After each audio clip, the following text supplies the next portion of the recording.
Σαν να το έχεις ανάγκη να συνομιλήσεις με το φεγγάρι, που άλλοτε έρχεται θεόρατο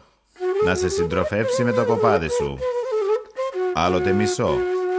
σαν να παίζει κρυφτό στον ουρανό, και άλλοτε να ξεπροβάλλει μόνο αχνά για να σου δείχνει την ομορφιά και τα κάλλη του. Καραγιαλιάς, φως και τη νύχτα. Για εκείνον που ξέρει τη νύχτα με τον ίδιο τρόπο που ξέρει και την ημέρα. Για εκείνον που ξέρει τον τόπο, σπιθαμή προς σπιθαμή, που βρίσκονται οι κακοτοπιές και που το βήμα πάει πιο γρήγορο και πιο ταχύ. Σκάρος και Καραγιαλιάς μετά τα μεσάνυχτα, σαν να νιώθεις τη μορφή σου να ζωγραφίζεται στον ουρανό από το φως του φεγγαριού, σαν να νιώθεις ολόκληρο το κοπάδι να τραγουδάει με τα κουδούνια και τα βελάσματα, το επιβλητικό φεγγάρι, τον ήλιο που έφυγε, τον ουρανό που λάμπει, τον ίδιο το Θεό που κυβερνά. Σκάρος και Καραγιαλιάς, σαν να μην υπάρχει κανένας άλλος στο σύμπαν, εκτός από εσένα και το κοπάδι σου, εκτός από εσένα και τα σκυλιά, που με δυσκολία αυτή την ώρα φοβερίζουν τον εχθρό που παραμονεύει. Σκάρος και Καραγιαλιάς, να μην κρατιέται ο Τσοπάνος, να απελευθερώσει τον τέρτη της καρδιάς του,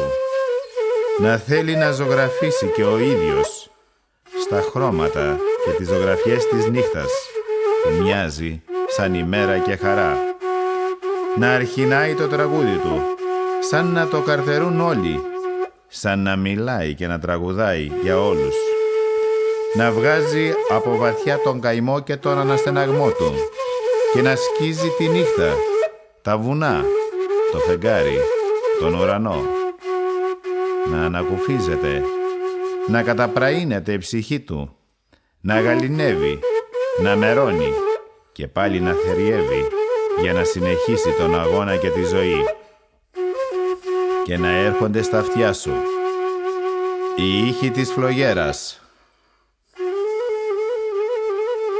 διαπεραστικοί, έντονοι, παραπονιάρικοι, σαν να τα λένε όλα χωρίς λόγια, σαν να φτάνουν αυτοί για να ολοκληρωθεί η ζωγραφιά και να ακολουθήσει η σιωπή της νύχτας. Σκάρος και Καραγιαλιάς, και ας κάνει κρύο και παγωνιά, αρκεί που η καρδιά είναι ζεστή και φωτεινή.